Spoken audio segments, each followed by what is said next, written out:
الرحمن الرحیم۔ اللہ تعالیٰ کے نام سے شروع کرتے ہیں بچوں، جو بہت معاف کرنے والا ہے۔ تو اللہ سے دعا یہی ہے کہ یا اللہ عدل کری نہ انصاف کری، بس معاف کری۔ تو پیارے بچوں، کل کلاس میں ADA پارٹ 1 میں ہم پڑھ رہے تھے اسلامیات، تو اس میں ذکر آیا تھا کہ پرانے جو کئی آگے چلی گئی امتوں کے جو مسلمان تھے ان کے اوپر بڑا ظلم و ستم ہوا، ہر دور میں یہ ہوتا رہا ہے۔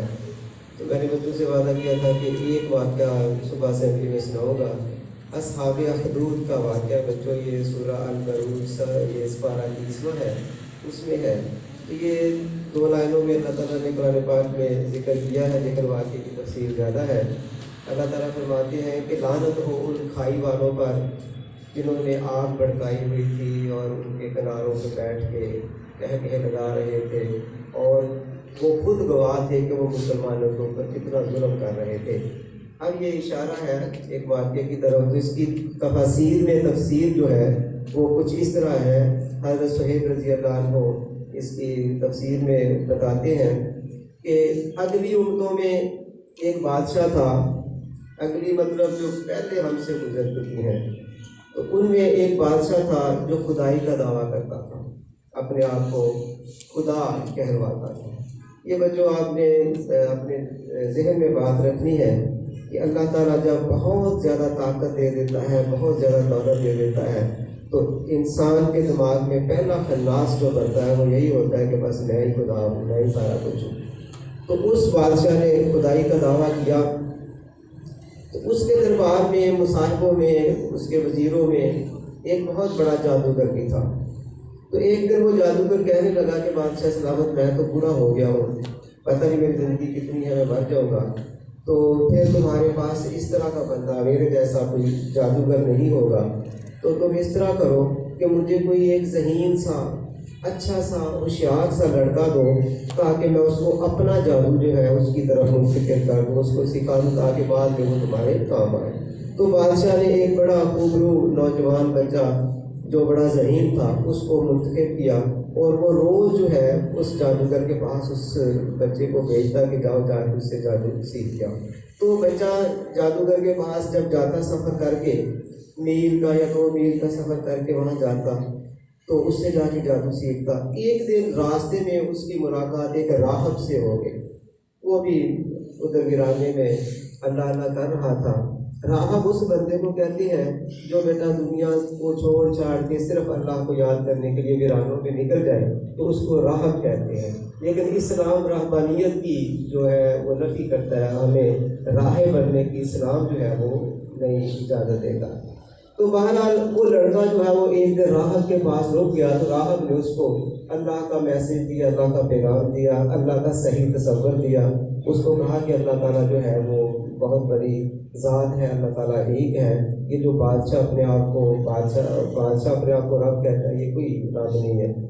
تو اس بچے کے اوپر اس راہب کی باتوں کا اثر ہونے لگا، تو وہ آتے جاتے اس راہب کے پاس رکتا، لیکن کنفیوز تھا کہ یہ راہب ٹھیک ہے یا وہ جادوگر ٹھیک ہے، کس کی باتیں ٹھیک ہے، میں فیصلہ نہیں کر پا رہا تھا۔ تو ایک دن جب وہ لڑکا اپنے سفر میں تھا، تو راستے میں اس نے دیکھا کہ ایک بہت بڑا جانور، عجیب قسم کا جانور جس کی قد و قامت بہت بڑی تھی، تو وہ راستہ روکے کھڑا تھا، کسی کو گزرنے نہیں جا رہا تھا۔ تو وہ لڑکے کے دل میں خیال آیا کہ آج میں چیک کرتا ہوں کہ وہ راہب ٹھیک ہے، راہب جو خدا کا تصور دیتا ہے وہ ٹھیک ہے، یا وہ جادوگر جو مجھے جادو سکھاتا ہے وہ ٹھیک ہے۔ تو یہ فیصلہ کرنے کے لیے اس نے دل میں سوچا، اور اس نے ایک پتھر پکڑا، اس نے کہا کہ میں پتھر ماروں گا یہ کہہ کے کہ جو راہب کا خدا ہے اس کے نام سے میں تمہیں مارتا ہوں، تو یہ جانور اگر یہ مر گیا، راستہ چھوڑ دیا، تو میں سمجھوں گا کہ راہب کا خدا جو ہے وہ سچا ہے اور جادوگر کا خدا جو ہے وہ جھوٹا ہے۔ تو اس لڑکے نے ایسے ہی کیا، ایک پتھر وہاں سے چھوٹا سا پکڑا، اور جانور تو بہت بڑا تھا، کہہ رہے کہ ہاتھی کی قامت کا یا ہاتھی سے بھی بڑا۔ تو اس نے وہ پتھر یہ کہہ کے اپنے دل میں خیال کر کے پتھر اس جانور کو مارا کہ اگر راہب کا خدا ٹھیک ہے تو یہ جانور جو ہے یہ ہلاک ہو جائے۔ تو اس نے وہ چھوٹا سا پتھر مارا، تو وہ جانور جو ہے وہ ہلاک ہو گیا۔ اب وہ لڑکے کو پکا یقین ہو گیا کہ راہب جو مجھے باتیں بتاتا ہے، خدا کا تصور جو دیتا ہے وہ ٹھیک ہے۔ تو اس نے جادوگر کے پاس جانا چھوڑ دیا اور وہ راہب کے پاس بیٹھ کے اس سے علم سیکھتا، اس سے اللہ تعالیٰ کی معرفت کے حوالے سے باتیں سیکھتا۔ تو یہ واقعہ جا کے اس لڑکے نے راہب کو بتایا تو راہب پریشان ہو گیا۔ اس نے کہا کہ بیٹا اب تیرا امتحان شروع ہونے والا ہے، جب تو امتحان میں سے گزرے تو پھر میرا نہ بتانا بادشاہ کو کہ میں کون ہوں، میں کہاں ہوں۔ تو لڑکا جو ہے اس نے یہ کیا کہ اس نے بادشاہ کے دربار میں بھی جانا چھوڑ دیا، جادوگر کے پاس جانا چھوڑ دیا۔ جب لوگوں نے دیکھا کہ اس لڑکے نے چھوٹے سے پتھر سے اتنے بڑے جانور کو ہلاک کر دیا تو لوگ اس کے پاس آنا شروع ہو گئے، مرادیں مانگنا شروع ہو گئے۔ وہ جس کے لیے دعا مانگتا وہ دعا قبول ہو جاتی۔ لڑکا جو ہے وہ خدا کی محبت میں اتنا سرشار ہوا کہ اس کی ساری دعائیں قبول ہونا شروع ہو گئی۔ یہ آہستہ آہستہ شہرت جو ہے یہ بادشاہ کے دربار تک بھی پہنچ گئی کہ ایک لڑکا ہے اس طرح وہ جو دعا کرتا ہے قبول ہو جاتی ہے۔ تو بادشاہ کے دربار میں ایک وزیر جو تھا وہ اندھا تھا، تو اس نے چیک کرنے کے لیے کہ یہ واقعی لوگ ٹھیک کہہ رہے ہیں، اس لڑکے کے پاس گیا تو اس نے جا کے کہا کہ میں نابینا ہوں تو دعا کرو کہ میری آنکھیں ٹھیک ہو جائیں۔ تو لڑکے نے کہا کہ پہلے اللہ کا کلمہ پڑھو، ایک اللہ کی عبادت کا وعدہ کرو تو پھر میں دعا کرتا ہوں۔ تو وزیر نے کہا کہ ٹھیک ہے، اگر میری آنکھیں ٹھیک ہو جاتی ہیں تو میں تمہارا جو خدا ہے جس طرح تم کہتے ہو میں اسی کو مانوں گا۔ تو لڑکے نے دعا کی تو اس وزیر کی آنکھیں ٹھیک ہو گئی۔ اگلے دن جب وہ وزیر جو ہے وہ دربار میں گیا تو وہ دیکھ سکتا تھا۔ بادشاہ کہنے لگا کہ تیرے ساتھ کیا ہوا ہے، تو دیکھ سکتا ہے، تو جو نابینا تھا بینا ہو گیا ہے۔ تو اس نے کہا، اس نے بتا دیا بادشاہ کو کہ اس طرح لگتا ہے۔ تو بادشاہ نے یہ سمجھا کہ اب لوگ جو ہے وہ خدا کا تصور جو وہ لڑکا دیتا ہے اس کو زیادہ مان رہے ہیں اور زیادہ لوگ اس کی طرف جا رہے ہیں اور میری طرف کم آ رہے ہیں، لوگ مجھے ماننا چھوڑ رہے ہیں۔ تو وہ جو وزیر تھا تو اس نے کہا کہ میں تو اس لڑکے کے رب کو مانتا ہوں، اس رب کے تصور کو مانتا ہوں جو اس لڑکے نے دیا، میں تمہیں خدا نہیں مانتا۔ تو بادشاہ نے اس کو سزا کے طور پہ بہت زیادہ اس کے اوپر تشدد کیا اور اس سے بادشاہ سے پوچھا کہ بتاؤ وہ لڑکا کہاں ہے۔ تو اس نے پھر اتنا تشدد جب اس کے اوپر ہوا تو اس نے بتا دیا۔ بادشاہ نے اس وزیر کو آرے کے ساتھ چروا دیا، اس کو چیر دیا۔ ہم بات کر رہے تھے کہ اللہ کے راستے میں کیسی کیسی تکلیفیں آتی ہیں اور لوگ جو ثابت قدم رہتے ہیں وہ رہتے ہیں ثابت قدم۔ تو بادشاہ نے اس وزیر کو چروا دیا، پھر اس لڑکے کو پکڑ کے لائے، لڑکے کے اوپر بھی طرح طرح کا تشدد کیا اور لڑکے نے بھی اس راہب کا پتہ بتا دیا کہ اس راہب کو مجھے بتایا تھا۔ پھر اس راہب کو پکڑا گیا، اس راہب کو بھی بادشاہ نے آرے کے ساتھ چروا دیا۔ اب بادشاہ نے کہا کہ اس لڑکے کو بھی مار دو۔ اس نے اپنے سپاہیوں کو حکم دیا کہ اس کو وہ پہاڑ کی چوٹی کے اوپر لے جاؤ، وہاں سے اس کو نیچے گراؤ تاکہ اس کی ہڈی پسلی ٹوٹ جائے نیچے، یہ خوفناک ایک موت مرے۔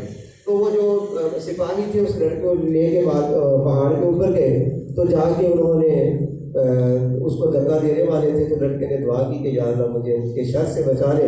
تو وہ ایک زمین عجیب زلزلہ سا آیا اور وہ سارے سپاہی مر گئے اور لڑکا پھر جو ہے وہ نیچے اتر کے پھر آ گیا دربار میں، بادشاہ کے دربار میں۔ بادشاہ نے کہا کہ اچھا یہ بچ گیا، چلو اس کو سمندر میں جا کے پھینک کے آؤ، کشتی میں بٹھاؤ، درمیان میں سمندر کے جا کے اس کو گرا دینا اور پھینک دینا۔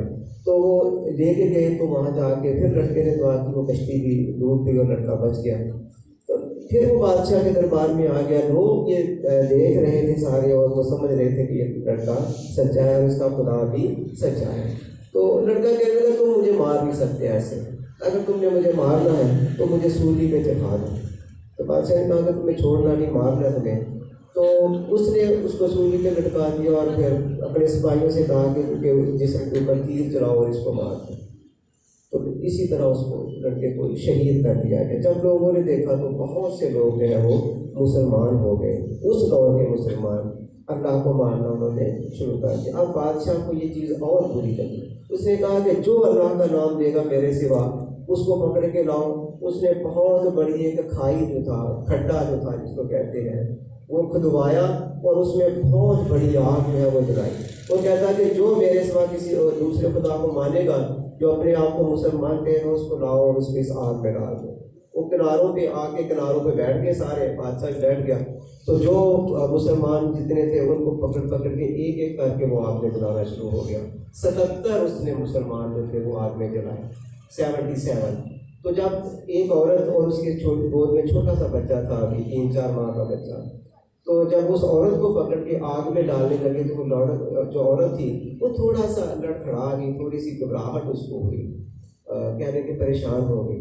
تو وہ چھوٹا بچہ جو اس کی گود میں تھا اس کو اللہ تعالیٰ نے زبان دی، تو اس نے کہا کہ اماں صبر کرنا ہے، گھبرانا نہیں. تو وہ عورت جو ہے وہ دلیر ہوگی جب اس نے دیکھا کہ چھوٹا 3-4 ماہ کا بچہ مجھے کہہ رہا ہے کہ صبر کرنا ہے اس سختی کے اوپر، اس اذیت کے اوپر. تو بادشاہ نے جب اس عورت کو بچے سمیت آگ میں ڈال دیا تو پھر اللہ کا عذاب آ گیا.